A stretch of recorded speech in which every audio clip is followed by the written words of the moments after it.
해야 될 거는 642 처용가입니다. 처용가. 그죠? 그래서 처용가가 나와 있는데 오른쪽에 프린트 안에 내가 준 거 있죠? 그거 한번 보시면 처용가의 1쪽을 한번 잠깐 펴볼게요. 처용가 1쪽. 처용가 1쪽.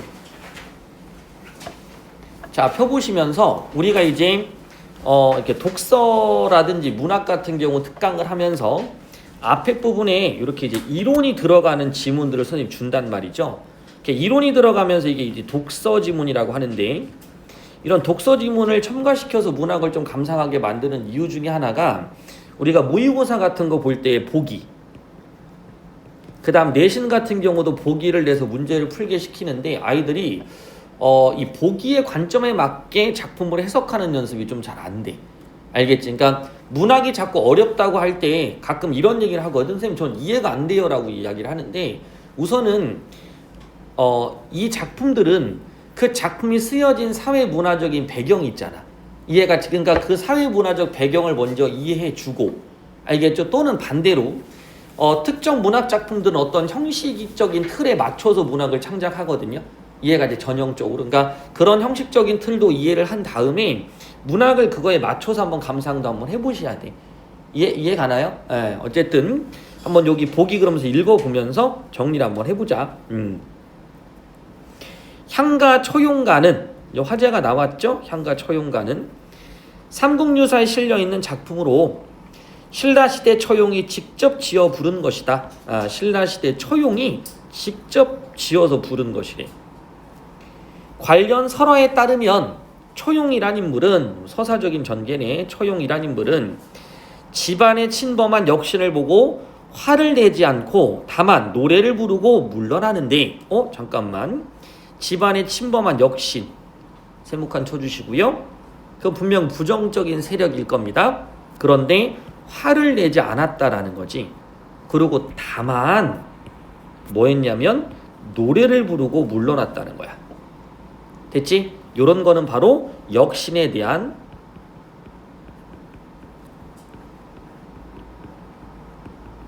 관용을 베풀었다라고 우리가 보통 표현을 합니다. 역신에 대해 관용을 베푼 거죠. 노래를 불렀다라는 것은 어쨌든 역신에 대한 화가 났지만 그 분노를 노래로서 뭐 했다? 승화시켰다 라고 보시면 될 것 같아. 이에 감복한 역신은 처용의 얼굴을 그린 것만 보아도 그 집에는 들어가지 않겠다라는 약속을 하고 도망친대요. 됐죠? 역신은. 됐습니까? 고려가요 처용가는 뭐라? 요거는 또 고려가요의 처용가가 있대. 처용가는 향가 처용과의 관련 설화가 전승되는 과정에서 형성된 작품으로 위협이나 명령을 통해 벽사진경을 달성하려 한다. 자, 위협이나 명령을 통해 벽사진경을 달성하려고 한다. 자, 벽사진경을 달성하는 거는 지금 같습니다. 처용가에서는 화를 내지 않고 노래를 불렀기 때문에 역신이 사라지는 벽사진경을 완성시킨 거고요. 됐죠? 그 다음에 고려가유의 처용가는 위협이나 명령을 통해서 벽사진경을 달성하려고 한 거니까 두 개가 대조가 되는 거 눈으로 확인 가능하네. 이렇게. 됐죠?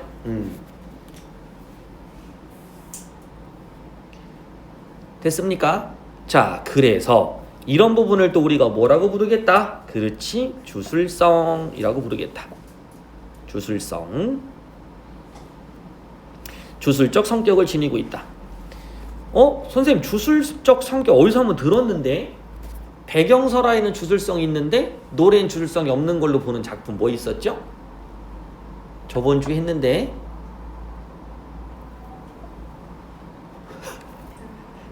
뭐라고?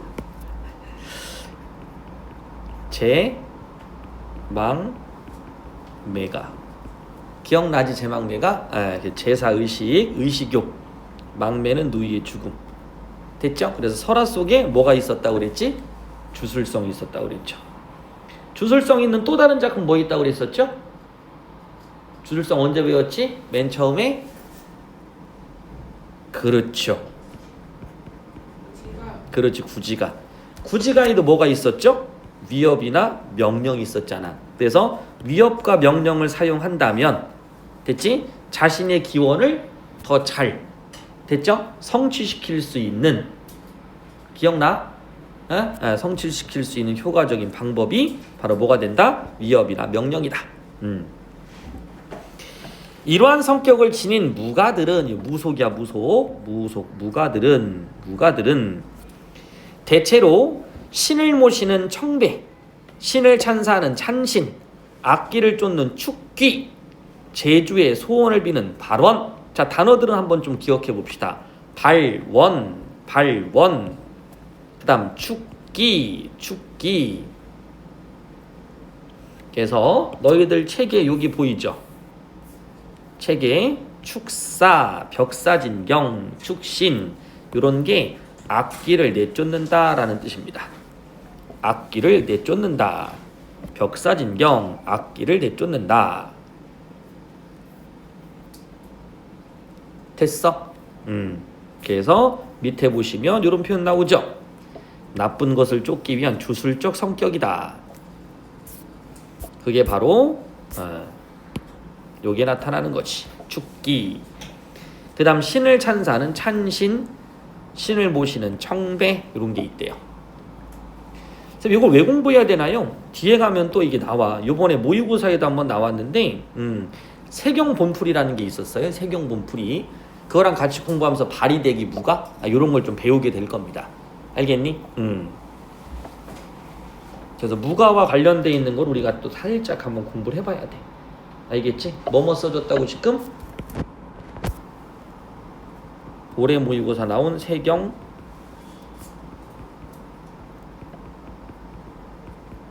본풀이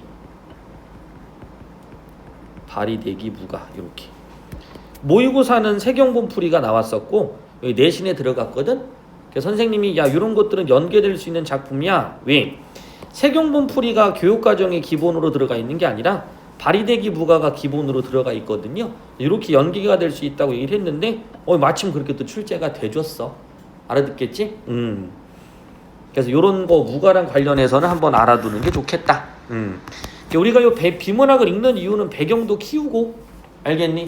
뭐 독해 능력들도 뭐 키워줄 수는 있겠지만 작품에 대한 이해들을 좀 더 높이고 뭐 이런 쪽에 가깝습니다. 자, 그다음 고려가요 처용가도와 유사한 구성을 따른다. 고려가요 처용에 대한 어구풀이는 학자마다 다르지만 다음같이 두 명의 화자로 구분되는 경우가 있다. 여기는 화자가 또 둘로 구분되네. 됐죠? 고려가요 처용가는 둘로 구분된대. 향가 처용과 관련된 상황이 나타난 부분이 나는 처용아비로 보인다. 그러니까 향가와 관련돼 있는 부분을 이야기할 때는 처용아비로 보이고 후반부는 나는 제주의 목소리. 요렇게 소원을 발언하는 제주의 목소리. 됐죠? 제사 지내는 제사의식. 고려가요 처용에서 처용아비는 열병신을 쫓아낼 수 있는 강력한 신으로 대상화되어 있기에 제주는 처용아비를 통해 자신의 간절한 염원을 달성하고자 하는 그래서 주술성인 거네. 그죠? 됐나요? 주술성.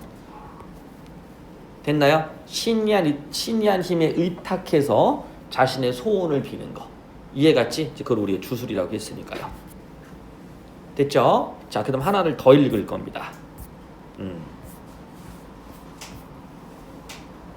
그래서 선생님이 지문들을 좀 읽어주는 건 너희들이 또 문제 푸는 시간을 또 좀 줄이고 선생님 지금 생각하는 거는 학원에서 숙제하고 학원에서 지금 피드백을 하고 숙제하면 집에서 국어 공부를 좀 덜 할 수 있게 만들 생각이거든요. 간단하게 문제만 풀고 정리하는 쪽으로만.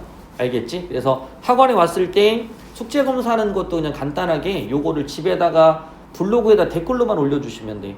좀 프린트 문제 풀어보니까 시간은 어쨌든 오래 안 걸렸어요. 뭐 깊이 뭐 안 재도 상관없으니까 본문은 빼고 문제 푸는 시간만 숙제하는 시간은 20분 됐나요? 근데 문제 어떤 게 좀 안 풀려요. 이렇게 남겨주시면 되고 답지는 뒤에 있으니까 확인도 한번 해보시면 되겠죠. 이해 갔나요? 그래서 많이 바쁘실 테니 그렇게 한번 정리해서 이 시간 안에 다 챙겨갈 수 있게 한번 정리해보자. 자, 가봅시다. 삼국유사 아까 얘기했어. 처용과는 삼국유사에 수록돼 있다. 내가 삼국유사 누가 쓰셨어? 김부식이야, 이련이야? 어? 그렇지, 이련이죠. 야, 여기 역사 성적 안 좋은 친구 손 들어봐. 역사. 나 다 90점, 100점이다. 나 90점 이상이다. 100점. 오케이, 너는? 90. 다 되네. 너는? 그렇구나. 의외로 역사를 싫어하는 애들 되게 많던데 여기는 그래도 괜찮네. 그래서 과학 같은 거 되게 첨단적인 애들은 역사를 잘 안 하는데, 그죠? 조금 이제 좀 구식 이런 애들인가. 하여튼간 그거 좀 방학 동안에 역사고 강의 좀 듣게 하려고. 오케이? 하여튼간 요거는 삼국유사는 이련이야. 자, 그다음 삼국유사에는 신라 초용가와 그 배경설화가 수록되어 있다. 배경설화에 따르면 기억나죠? 향가는 어떻게 됐나? 배경설화. 고대가에도 배경설화에 삽입된 노래들이라고 있었어. 처용은 동해 용왕의 아들로 헌강왕을 따라 경주에 있다가 아내와 벼슬을 얻게 되었다. 그런데 역신이 그의 아름다운 아내를 흠모해서 밤에 몰래 가서 그녀와 동침을 했고, 외출한 뒤 돌아와 그 장면을 목격한 처용은 이 노래를 지어 역신을 물리쳤다고 한다. 요거 해가 기억나지? 해가는 뭐야? 구지가랑 달랐던 거. 해가는 그렇지, 집단의 노래이지만 개인의 성취를 했던 거, 기죠? 수로부인. 그래서 그때 거북이가 신령스러운 존재지만 긍정 부정적인 대상이었었죠. 이해 갔나요? 그리고 여기 나와 있는 요 역신도 됐죠? 역신도 거기에 나와 있는 거북이 같은 느낌으로 보시면 돼. 알아듣겠죠? 우리가 옛날에 이제 병 같은 거 있지, 병. 지금의 의학이 발달해서 이 병에 대한 원인이 명확하게 밝혀지는 경우들이 많잖아. 됐나요? 하지만 옛날에는 이 병의 원인이 밝혀지지 않아. 그러니까 굉장히 두려움의 대상이에요. 더군다나 이 병이라는 게 현미경 같은 것도 없으니까 뭐도 안 보여.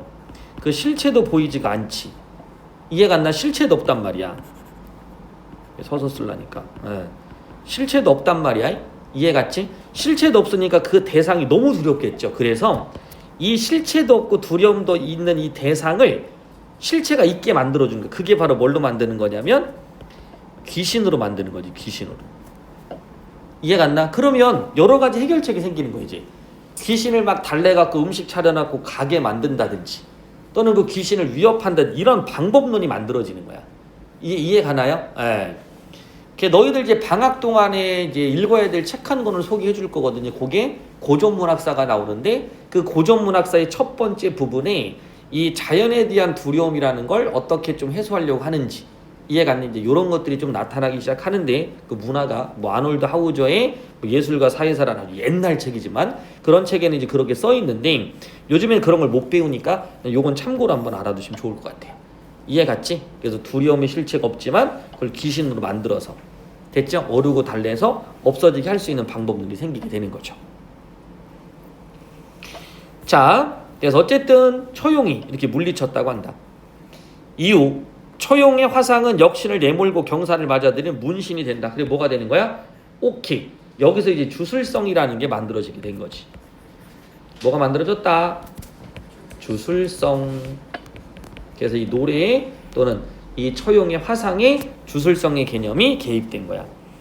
신뢰 처용가는 역신을 물리치는 힘, 즉 주술성이 기초한 노래이고, 그 배경서라는 주술적 힘을 발휘한 신에 대한 이야기가 되는 것이다.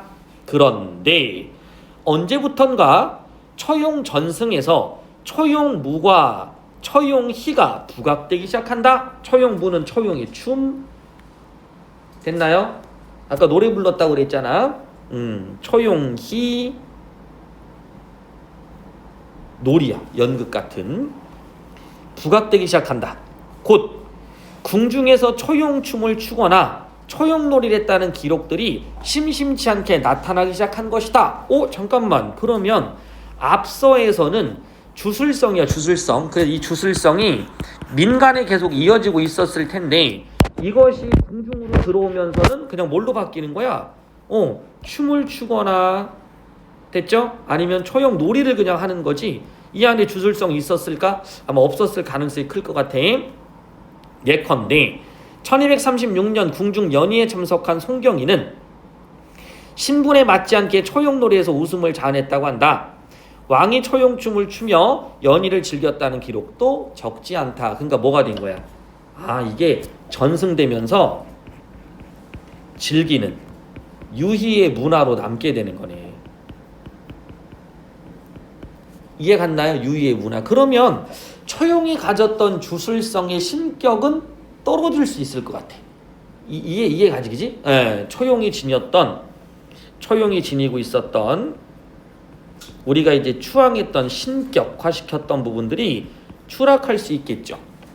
이해 갔나요? 이게 추락한단 말이야. 그 유희 문화로 가면서는 격화될 수 있겠죠.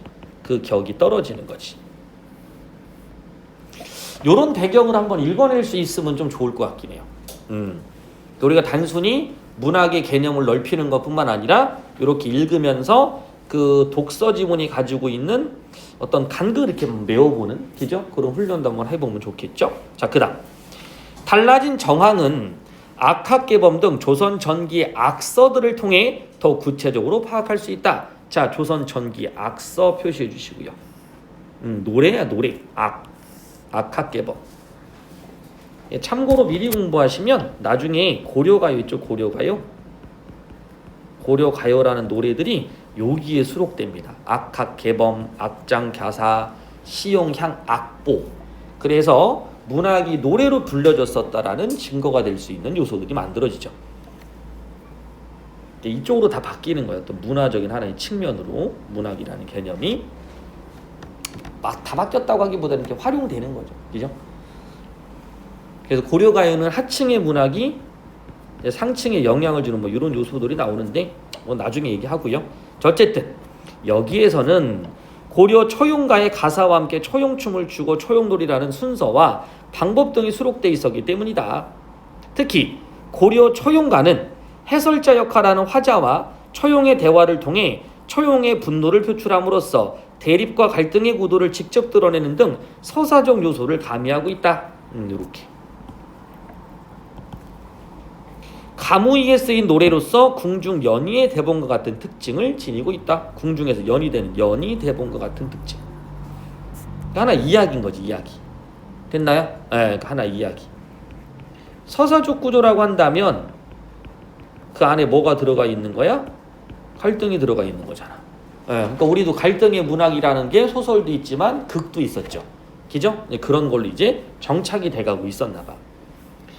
이상과 같이 초용의 전승은 성립 당시 주술성을 탈각하고 나오죠. 주술성을 탈각하고 춤과 놀이 연희 일부로 변모했다고 할 수 있다. 그런데 초용의 형상이 고려 초용가에 더욱 위험있게 그려진다는 거. 잠깐. 초용에서의 더욱 위험있게 그려진대.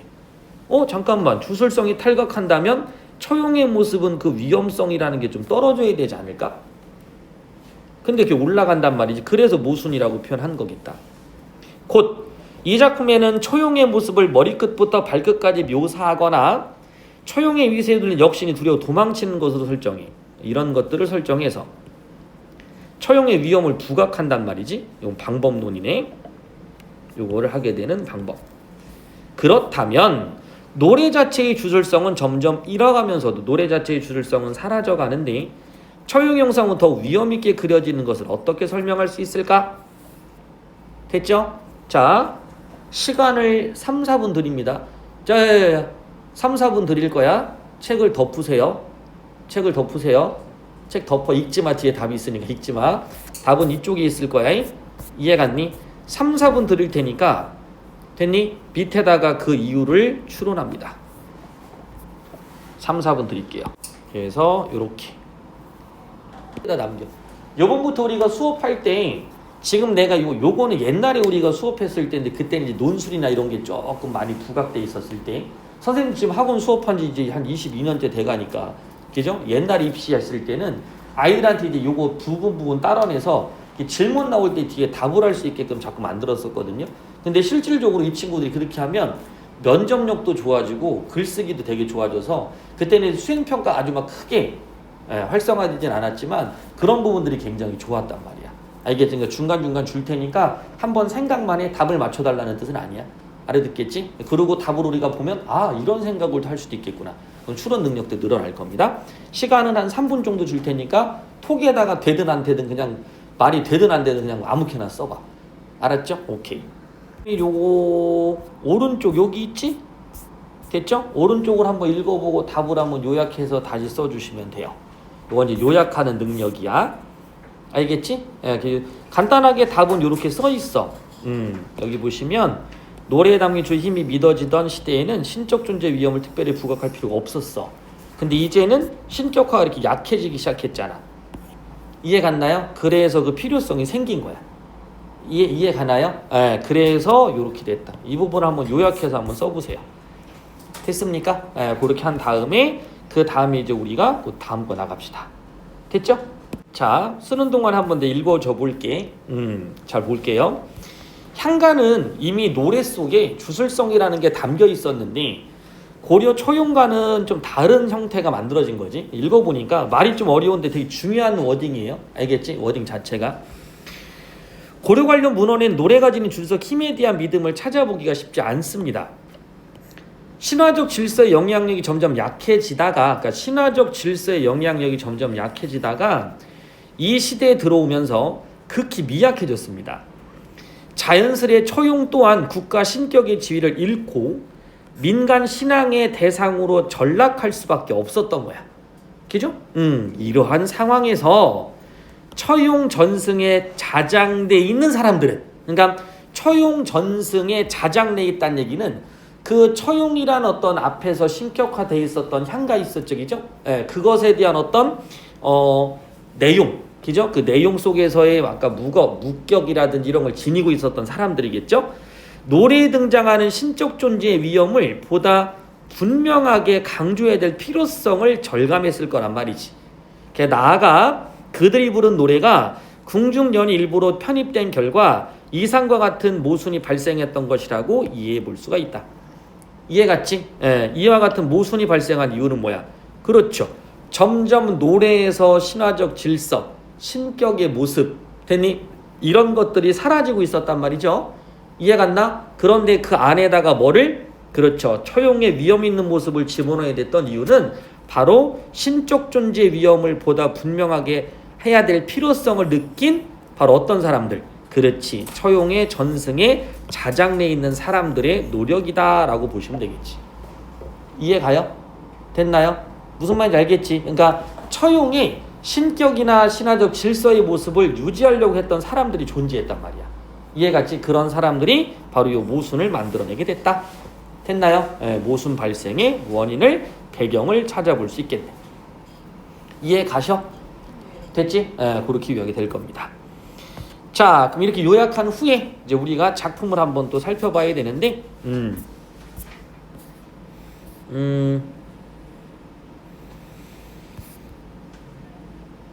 요건 이제 그 내용 보기니까 한번 읽어보시고요.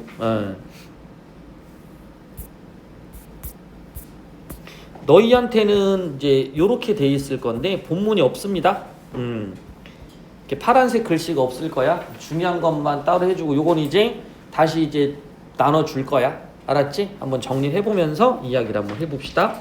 자, 우선은 처용가야, 처용가. 알겠지? 이 처용가라는 건 향가의 처용가야, 향가의 처용가. 아까 읽었던 거, 그죠? 여기 읽었던 거 기억나지? 향가 처용가는 그 부분에다 필기하시면 돼요. 여기 향가 처용가입니다, 향가. 향가 처용가인데, 향가는 신라 때 노래야. 알겠지? 향가는 언제 노래라고요? 신라 때의 노래, 신라. 신라 시대 노래인데 이때 당시에는 뭐 화랑이라든지 승려라든지 귀족계층이라든지 부녀자 평민들 향유계층이 굉장히 다양했어. 알겠지? 향유계층이 굉장히 다양했다라는 것 좀 알아두시고요. 그 다음 향가는 향찰로 기록됐거든요. 향찰.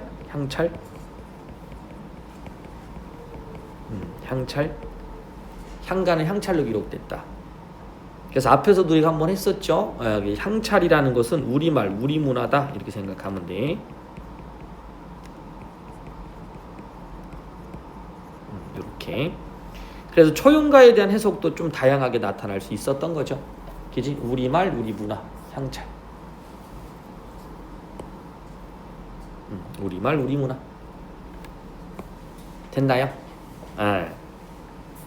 그 다음에 향가는 4구체, 8구체, 10구체로 돼 있었다고 그랬고요. 기억나지 이거? 그죠? 자, 10구체는 어떻게 돼 있다고 그랬었죠? 말해보세요. 4구체, 4구체, 2구. 그래서 여기는 전구, 훅구, 얘는 그렇지 낙구. 낙구에는 뭐가 있다고 그랬었죠? 그렇지. 감탄사는 어디에 영향을 줬다고 그랬었죠? 그렇지. 아까 여기까지는 공부가 안 됐네. 시조의 종장, 첫음복 그 세 글자 그 감탄사에 영향을 줬다고 그랬었죠. 이 감탄사가 시조가 다시 어디에?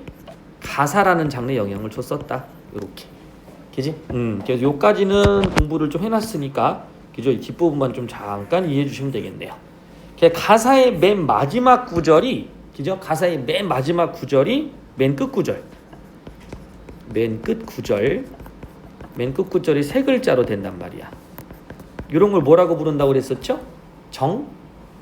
정격가사라고 부른다고 그랬었죠. 정격가사. 이렇게.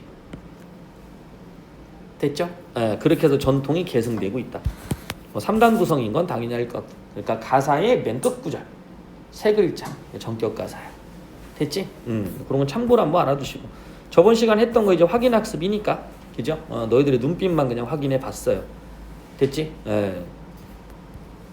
만족할 만한 눈빛은 아닌데 어쨌든 그 정도라도 이해해 줬으면 다행인 거지. 자, 그럼 이제 향가의 처용가를 한번 읽어볼게요. 자, 동경 밝은 달에 동경. 요 신라시대니까 이때 동경은 원래 원문에는 이렇게 나와. 새발 발기 달에 서울 밝은 달 아래 이렇게 나오거든요. 이때 동경이라는 건 언제냐면 이때는 신라시대니까 지금이 어디로 보면 된다? 경주로 잡아주시면 되겠죠. 경주. 됐죠? 그래서 동경 공간적 배경, 밝은 달이라고 그랬으니까 시간적 배경 이렇게 보시면 돼요. 됐죠? 동경 밝은 달에 밝은 달 밝다라는 말을 줬으니까 달이라는 건 어둠 속에 피어 있기 때문에 이런 것도 이제 광명의 대상이라고 한다든지 모든 것을 다 알고 있다고 한다면 천지신명도 될 수 있고요. 이런 이미지들을 만들어 주는 거죠. 여기서는 그냥 시간적 배경으로만 잡으셔도 괜찮습니다. 됐죠? 시간적 배경으로 잡으셔도 되고요. 또는 광명까지도 괜찮을 순 있어. 그 이유는 요게 밖에 달이 이렇게 있잖아. 그 다음 얘가 이제 집에 들어가거든요. 집 아니야, 집안. 이때는 달빛이 들어가지 못하는. 그래서 어떤 자습서나 이런 데 보기에는 요때는 밝음의 이미지지만 얘는 어둠. 그래서 요거 안을 이제 밀실의 이미지다 이렇게 표현하는 경우도 있더라.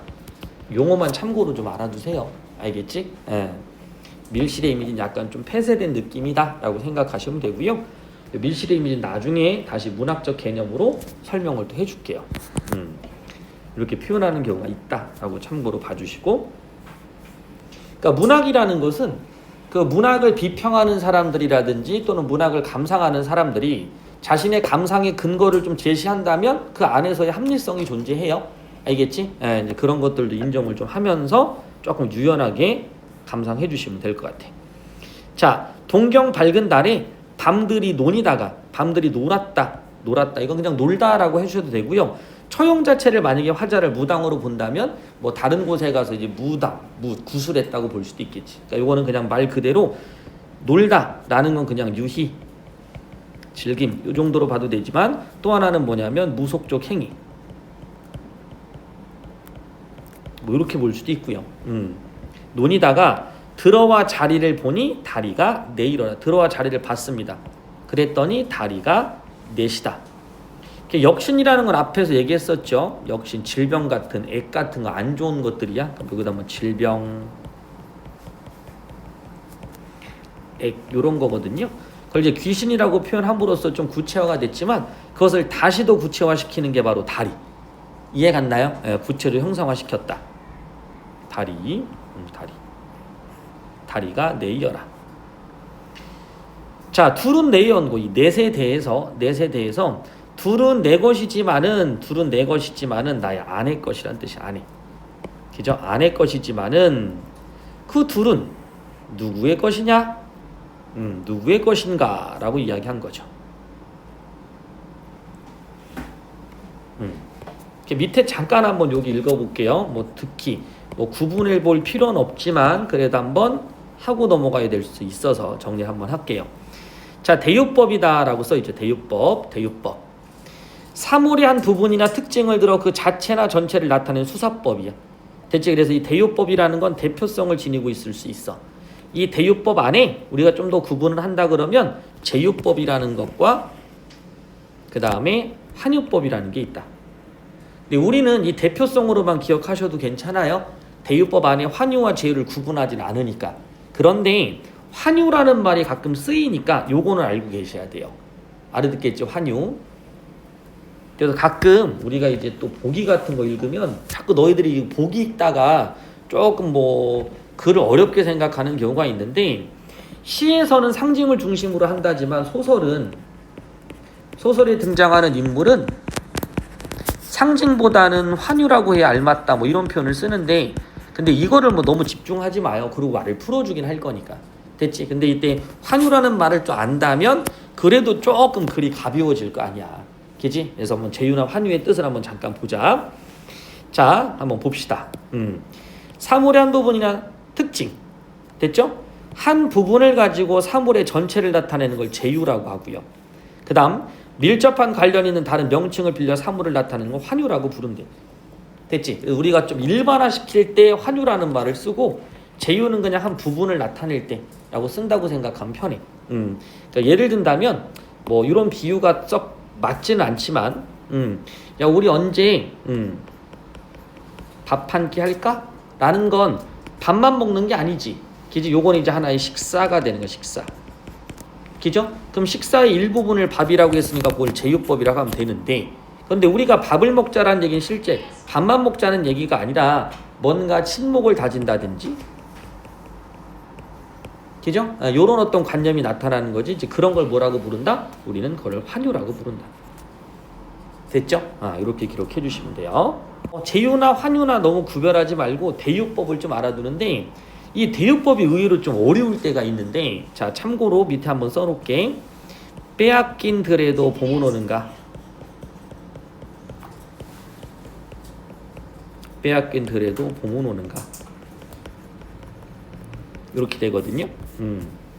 이 상황에 빼앗긴 들에도 봄은 오는가인데, 이 들이 우리 국토를 나타냅니다. 자, 그러면 상징일까요? 대유법일까요?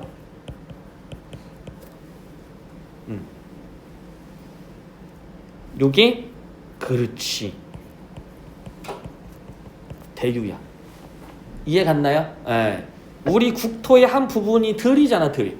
산도 있을 거고 들이라는 지형도 있겠지, 그죠? 그래서 이 들이 바로 국토입니다. 자, 봄은 오는가? 이 봄은 실제 계절인 봄도 되지만 이 봄이 하나의 희망이 돼. 요렇게 될 때 요게 상징이야. 내신에서 요걸로 문제를 그렇게 많이 냅니다. 이해 갔지? 대유라는 걸 딱 구분해서 아이들한테 설명하려는 선생님들은 요걸로 대유법 문제를 엄청 많이 내. 근데 그냥 이렇게 조국이라고 써놓거나 국토라고 써놓으면 그냥 상징처럼 보이게 돼요. 이해 갔지?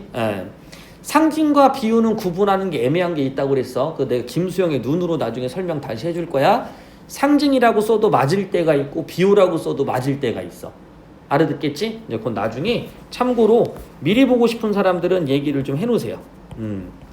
김수영의 눈을 통해서 상징과 비유를 동시에 성립하게 되는 이유, 이거 설명해 줄 겁니다. 이거 엄청 중요합니다. 이거. 됐죠? 학교에서 상징하고 선택지에 비유 내면 애들 틀렸다고 하는데 비유도 맞아. 알았지? 그게 되는 이유를 나중에 설명해 줄게.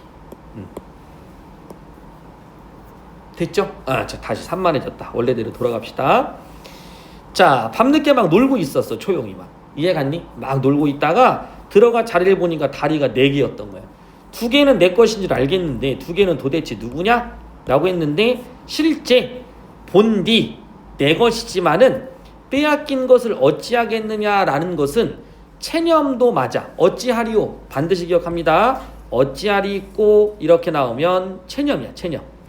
어찌하리 있고 이렇게 나오면 체념이야. 어찌하리 있고 나오면 체념인데 그 체념 속에 관용 또는 속세의 초연한 모습을 지니는 달관적 태도가 담겨져 있는 겁니다.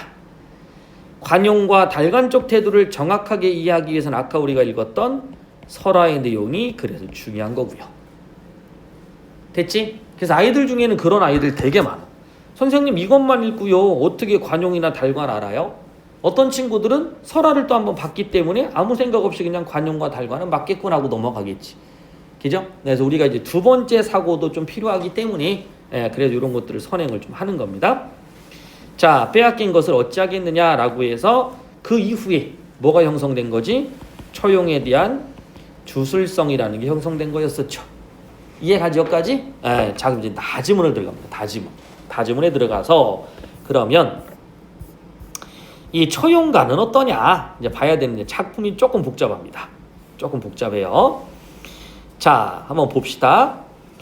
처용합의를 누가 지어 세우는가 있는 그대로 읽어볼게요. 처용합의를 누가 지어 세웠다는 얘기는 처용합의를 누가 만들었다는 뜻이야. 만들다. 자, 우리가 설화 읽어봐서 알지. 비문학 읽어봐서 알죠. 처용합의의 모습만 있어도 역시는 나타나지 않는다고 그랬으니 예전에는 이런 것들의 주술성을 얻기 위해서 처용의 얼굴 있죠. 이게 처용의 얼굴을 그림을 그려서 대문에다가 붙이기도 하고요. 또는 처용합의였던 형상 이런 것들을 만들어서 세워놓기도 한 거야. 요걸 세우는 건 바로 뭐가 담겨 있는 거냐면 요건 조금 애매하니까 약간의 좀 기복신앙과 관련이 있어. 어려운 말들이 좀 많이 나온다. 그지? 근데 요런 용어도 이제 너희들 좀 알고 있어야 돼. 뭐 중학생들이 쓸 용어들은 아니지만 이제 사회 우리가 문학을 이해하려면 이제 요런 용어들을 좀 알아야 돼. 너희들 저기 설날, 아까 저기 새해라든지 한가 이럴 때 또는 뭐 제삿날 저기 조상님한테 절하죠. 절 왜 해? 조상에 대한 어떤 뭐 모시는 그런 뜻도 있지만 또 하나 절하면서 소원도 빌지 않아? 뭐 중간고사 기간이라면 저 중간고사 시험 잘 보게 해주세요. 뭐 이런 말 안 해? 하지 않아? 아, 그렇구나. 그렇게 원래 그렇게 얘기를 하거든요. 그건 뭐냐면 돌아가신 분에 대한 어떤 예의도 있지만 알겠지? 또 하나는 뭐냐면 우리 좀 잘 살게 해달라는 현실의 우리 어떤 행복을 기원하는 거야. 그러니까 기복신앙이라는 것은 약간은 현세적인 특성을 갖고 있는 거지. 그지? 할아버지한테 기도하면서 할아버지 저 성적 잘 보게 해주세요. 뭐 어르신들은 우리 가족 건강하게 해주세요. 넌 돈도 많이 벌게 해주세요. 뭐 이런 거. 그지? 나도 자꾸 비는 거 하나가 뭐겠어? 그렇지. 로또 번호 6자씩만 뭐 알려주세요. 뭐 이런 거. 이해가 안 돼? 그건 뭐냐면 우리가 잘 살기 위한 기복이야. 기복. 이해갔지? 됐어? 자, 그래서 어쨌든 처용합의를 누가 지어 세우는가? 바늘도 실도 없이. 그러니까 요거는 바늘도 실도 없이는 어디랑 묶이는 거냐면 여기랑 묶일 거야. 그러니까 요런 게 독해력이거든요. 그러니까 우리가 이거를 그냥 단순히 외운다면 처용합의를 누가 만들어? 바늘도 실도 없어. 그지? 그 모양이 아주 완벽해. 이렇게 외우는 거지만 처음에 이제 접근할 때는 이런 것들의 맥락을 좀 잡아주는 게 중요한 거지. 지었다, 바늘도 실도 없다, 그럼 맥락이 이렇게 묶이는 거구나. 이해갔니? 그럼 무슨 이유 때문에 처용합의를 지금 만들고 있는 거지? 그럼 무슨 이유 때문이겠어? 그렇지. 앞에서 했었죠? 벽사 진경을 위한 거지.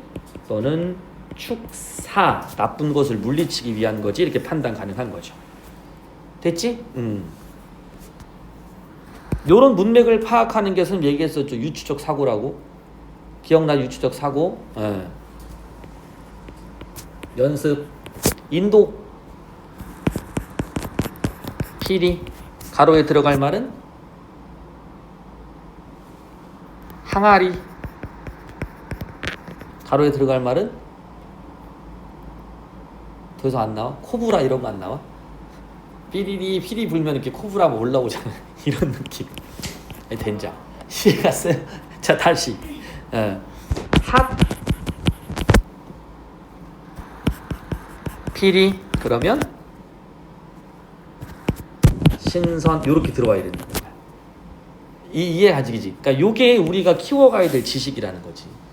무슨 말인지 알겠니? 그래서 이렇게 배경을 키워가면 이 지식들이 서로 묶이게 될 거란 말이에요. 요 우리가 이제 맥락이라고 부른다고. 맥락. 알았어? 요즘엔 참 이런 것도 못 보나? 보긴 보죠. 그지? 형성대직이지? 그렇게 보시면 될 것 같아. 자, 어쨌든 바늘도 실도 없이 바늘도 실. 그러니까 바늘도 실도 없다는 얘기는 요런 한자 한번 잠깐 볼래요? 천의무봉이라는 게 있어요. 천의무봉. 그러니까 너 재봉 있죠, 재봉? 그러니까 옷 같은 걸 만들 때 옷을 이렇게 꿰맨 자국이 하나도 없다라는 거야. 알겠니? 그게 바로 천의무봉이거든. 그래서 선녀의 옷이야. 의무봉 그러면 천사의 옷에는 재봉한 자국이 없다야. 알겠니? 그래서 굉장히 신의하다. 말이 좀 어렵다. 신의하다. 어떻게 써야 될까? 신의하다 말고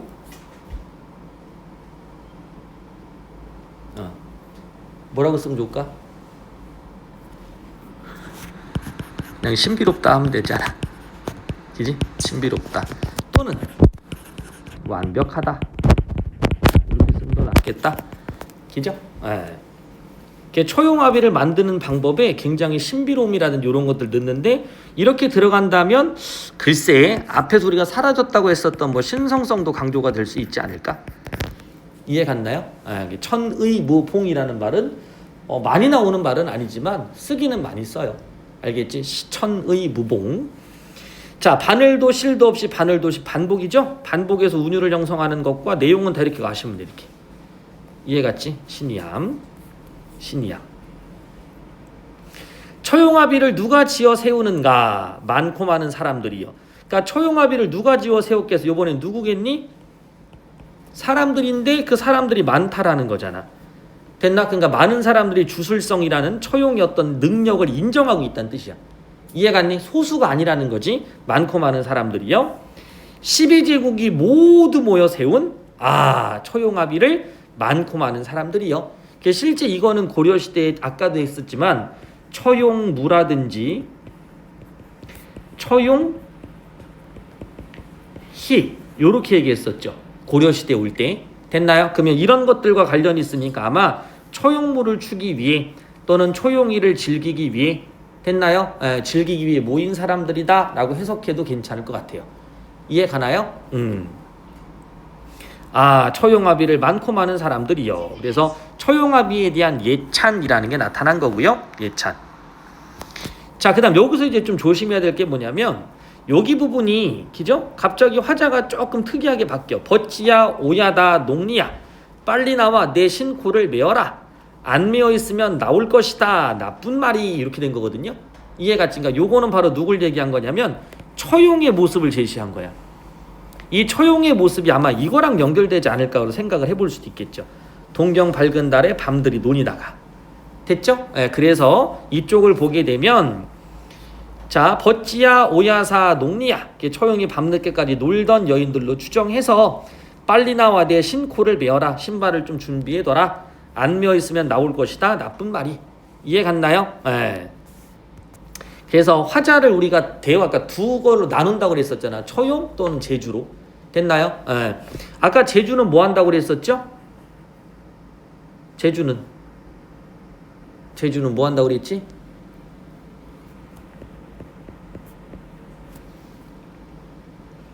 뭐 한다고 그랬었죠? 비유? 빠이빠이? 뭐야 이거? 발언 혹시 기억나? 발언? 그지? 그리고 소원 같은 거 비는 거. 됐나요? 이제 그런 걸 비는 거예요. 뒤에서는. 자, 동경 밝은 달과 밤드럭 논이다가 들어와 자리 보니 다리가 내시로구나. 둘은 내 것이거니와 둘은 누굴 것인가? 라고 이야기했던 초용인 거야. 이렇게. 이해 갔나요? 인용한 거지. 됐죠? 이런 때 처용합의가 보시면 열병신이야 너는 횟거리야 이렇게 얘기한 거지. 됐죠? 그러니까 이게 초용이야. 초용이 어때? 성격도 되게 막 나쁜 말도 하고요. 좀 무서운가 봐. 그지? 그런 모습을 준 거지. 그래서 만약 이런 상황이라고 하잖아. 그러면 처용합의가 그거 봤으면 너는 그냥 횟거리야. 이해가 안 돼. 뭐 한 거야? 위협과 경고한 거지. 됐죠? 위협과 경고. 그러니까 우리가 아까 보기로만 본다면 이렇게 될 겁니다. 지금 뭐야 이게? 노는 장면인 거야. 천금을 주시겠습니까? 처용합의요. 칠보를 주시겠습니까? 처용합의요. 요거는 주시겠습니까? 라고 해석해도 되고 드리겠습니다 라고 해석해도 될 것 같은데 여기는 지금 천금을 주시겠습니까? 또는 칠보를 주겠습니까? 요거는 이제 물질적 가치라고 생각하시면 되거든요. 그러니까 천보나 칠금을 처용합의가 다 가지고 있는 거야. 이해 갔니? 그러니까 초용은 권능이 뛰어나서 아무거나 다 할 수 있어. 됐니? 너 할 수 있다. 다 할 수 있는 거예요. 초용은. 이해 갔니? 다 할 수 있는데 천금 칠보도 그만두고 열병신을 잡아주세요 라고 하자가 바로 초용에게 이야기하고 있는 거지. 천금 칠보도 그만두고 열병신을 날 잡아주시오. 됐죠? 제주의 염원 천금 칠보보다 열병신을 잡아줄 것을 원하는 거지. 됐죠? 산이나 들이나 천리 외에 초용합의를 피하여 가고죠.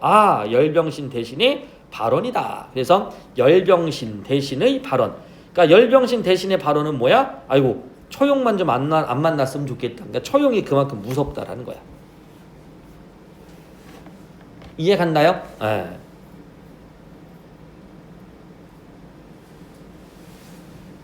됐죠?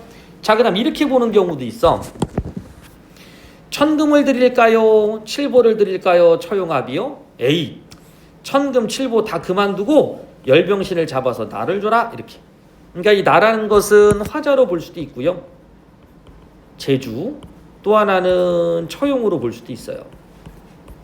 이해 갔지? 그래서 어떤 것을 보느냐 그거는 중요한 게 아니라 바로 뭐가 중요하다. 요게 중요하다는 거야. 처용합의의 무서움, 두려움 때문에 열병 대신들이 도망가고자 한다. 됐죠? 초용을 피해 달아나고자 한다. 이게 초점으로 맞춰주시면 돼요. 할 수 있겠죠? 이해 갔지? 그런 정도 체크해 주시면 될 것 같아요. 자, 그래서 초용가를 요 정도 한번 체크해 주시고요. 정리해 주시면 될 것 같고, 그러고서 이제 뒤쪽에 우리가 기죠? 642.